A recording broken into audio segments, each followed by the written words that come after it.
رسول اللہ صلی اللہ علیہ وسلم آخری نبی ہیں.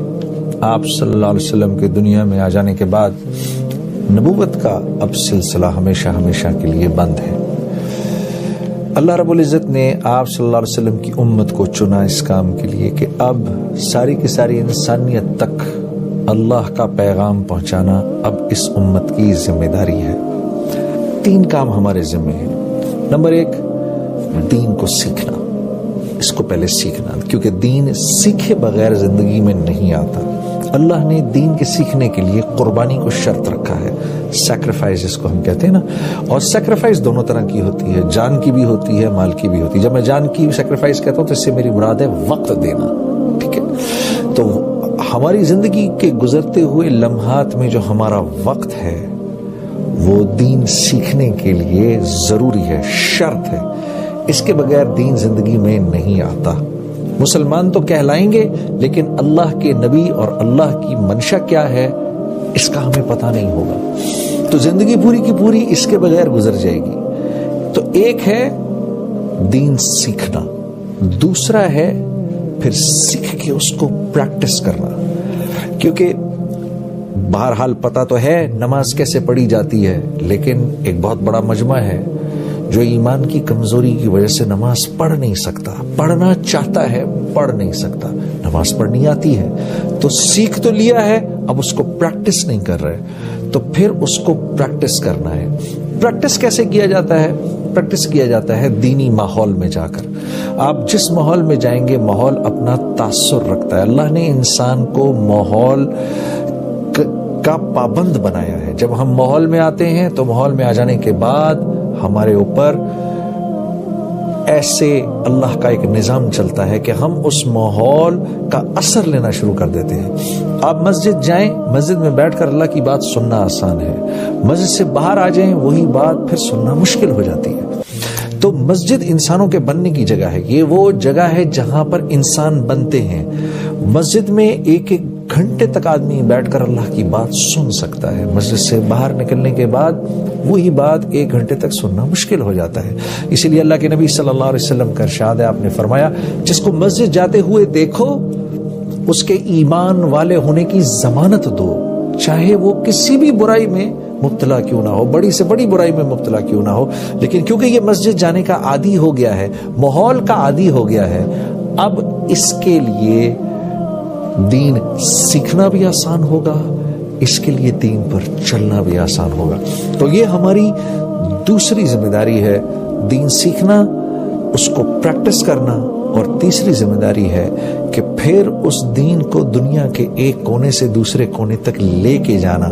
رسول اللہ صلی اللہ علیہ وسلم کی عبادت سارے عالم میں جا کر کرنا، رسول اللہ صلی اللہ علیہ وسلم کے اخلاق سارے عالم میں لے کے جانا، رسول اللہ صلی اللہ علیہ وسلم کے معاملات سارے عالم میں لے کے جانا، رسول اللہ صلی اللہ علیہ وسلم کی معاشرت سارے عالم میں لے کے جانا. یہ 3 ذمہ داریاں ہیں ہماری اب.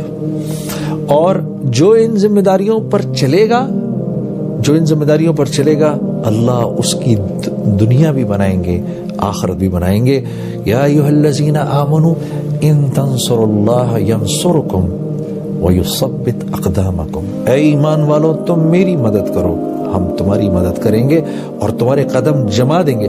اللہ رب العزت بے نیاز ہے، صمد ذات ہے. اللہ کو ہماری مدد کی کیا ضرورت؟ اللہ کا ایمان والوں کو پیار سے سمجھانے کا ایک انداز ہے. ایسے علماء کرام ہمیں اس بات کو سمجھاتے ہیں کہ ان تنصروا اللہ ینصرکم سے مراد کیا ہے؟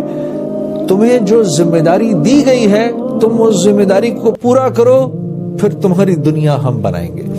عزیز دوستو، جو ایک بات بڑی مشکل سے بڑی ریاضت کے بعد سمجھ میں آتی ہے وہ یہ کہ آدمی دنیا اپنی خود نہیں بنا سکتا، دنیا آدمی کی بنائی جاتی ہے من جانب اللہ.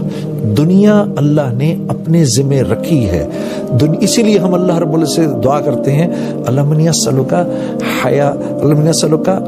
حیات طیبہ، اے اللہ مجھے حیات طیبہ عطا فرما، مجھے اچھی زندگی عطا فرما، کیونکہ اچھی زندگی دی جاتی ہے، اچھی زندگی خود زور لگا کے بنائی نہیں جا سکتی، اس کے لیے صحیح طریقے صحیح راستے پر چلنا پڑتا ہے، جو راستہ متعین کیا گیا ہے اس راستے پر چلیں گے تو وہ خوبصورت زندگی ملے گی۔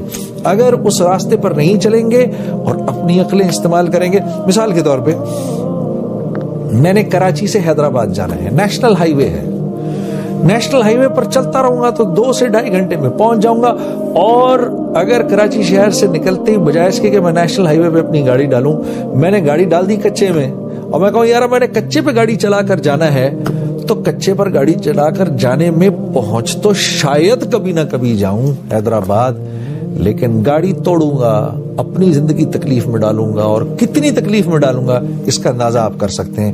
اس لیے اللہ اور اس کے رسول کے بتائے ہوئے راستے سے جب ہم لوگ دائیں بائیں ہوتے ہیں پھر ہم اپنا ہی نقصان کرنا شروع کر دیتے ہیں، اور پھر زندگی مشکل ہو جاتی ہے، حالات گھیر لیتے ہیں، حالات گھیر لیتے ہیں، وہ آ جاتے ہیں ارد گرد سے، آدمی مصیبت کو یہاں سے ہٹاتا ہے، مصیبت یہاں سے ہٹتی ہے، یوں جاتی ہے اور یوں گھوم کے آتی ہے کہ اب میں پیچھے سے آؤں گی، پھر پیچھے سے آتی ہے اور پیچھے سے آ کر پھر تکلیف دیتی ہے، پھر وہاں سے جاتی ہے، اس کو وہاں سے ہٹاتے ہیں، پھر گھوم کے آتی ہے، اب وہاں سے آؤں گی، اور جب راستے پر تو نہیں پڑتے، مصیبت کو ہٹانے کے چکروں میں پڑے رہتے ہیں، وہ مصیبت وقت کے ساتھ ساتھ بڑی ہوتی جاتی ہے، ہوتی جاتی ہے، ہوتی جاتی ہے۔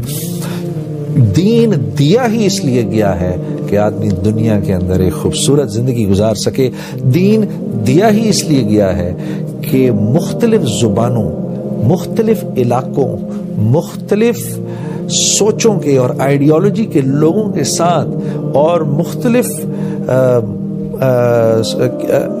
ملکوں کے لوگوں کے ساتھ میں مل جل کر کیسے رہوں، جن کی مختلف تہذیبیں ہیں، جن کی مختلف سوچیں ہیں، ان کے ساتھ میں مل جل کر کیسے رہ سکتا ہوں، دین اس لیے دیا گیا ہے۔ لوگ آپس میں اپنا حق چھوڑ کر دوسرے کو دینے والے کیسے بن جائیں، دین اس لیے دیا گیا ہے۔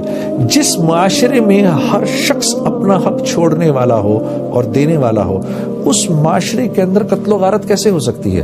اس معاشرے کے اندر کوئی کسی کے حق پر ڈاکہ کیسے ڈال سکتا ہے؟ ڈالے گا ہی نہیں، وہ تو معاشرہ ایسا ہوگا۔ اس معاشرے میں تو میرے عزیز دوستوں کوئی بیمار بھی نہیں پڑے گا۔ حضرت عمر رضی اللہ تعالیٰ عنہ کے دور میں ایک طبیب تھا غیر مسلم، اس زمانے میں مدینہ جب مسلمانوں کا عروج تھا، اسلام کا عروج تھا، تو مدینہ ایسے تھا جیسے آج ہمارے یہاں دنیا کے بڑے بڑے شہر جیسے نیو یارک سٹی ہے اور لنڈن ہے، مدینہ ایسے تھا، باہر سے لوگ مدینے آ کے رہا کرتے تھے اسلام سیکھنے کے لیے۔ تو یہ غیر مسلم طبیب تھے، یہ ایک دن حضرت عمر رضی اللہ تعالیٰ عنہ کے پاس آئے اور کہا کہ 1 سال ہو گیا ایک بھی مریض میرے پاس نہیں آیا، کیا اس کی وجہ یہ ہے کہ میں مسلمان نہیں ہوں؟ حضرت عمر رضی اللہ تعالیٰ عنہ نے اپنے رفقا کو اور صحابہ کرام کو بلایا، کہا بھائی یہ کیا بات ہوئی ہے، ہمارا مہمان آیا ہوا ہے، تم لوگ جاتے نہیں اس کے پاس؟ تو لوگوں نے سوچ کر سمجھ کر پھر کہا کہ امیر المومنین تو ہم بیماری نہیں پڑتا، ہم میں سے کوئی تو بیماری نہیں پڑتے ہم۔ کہا وہ کیسے؟ کہا ہم لوگ کھاتے ہی تھوڑا کھاتے ہیں اور ایک وقت کھاتے ہیں۔ اس طبیب نے اپنا سامان پکڑا، حضرت عمر رضی اللہ تعالیٰ عنہ سے عرض کی امیر المومنین نہیں، آپ لوگ تو بیمار پڑ ہی نہیں سکتے، جو کھاتا ہے ایک وقت ہے وہ بیمار کیسے پڑ سکتا ہے؟ زیادہ تر جو آتا تھا وہ ہمسائے کو بھیج دیا کرتے تھے کہ بھائی حضرت عبداللہ بن عمر کے گھر کھانا پک رہا ہے، اور 1 دفعہ نہیں 2 دفعہ نہیں 3 دفعہ پوچھا بھائی کہ جو میرا جو یہودی ہمسایہ ہے اس کے لیے رکھ لیا ہے کھانا کہ نہیں رکھا ہے، اس کے لیے رکھ لیا کہ نہیں رکھا ہے۔ تو وہاں جس معاشرے میں ہر شخص اپنا حق چھوڑنے والا ہوگا، اس معاشرے میں ویسے ہی جوڑ پیدا ہو جائے گا۔ یہ زندگی ہم نے پہلے سیکھنی ہے، پھر پریکٹس کرنی ہے، اور پھر سارے عالم میں لے کے جانی ہے، چاہے کوئی اور کرے نہ کرے، میں نے آپ نے اس کام کو کرنا ہے۔ مجھے ہے حکم ازاں لا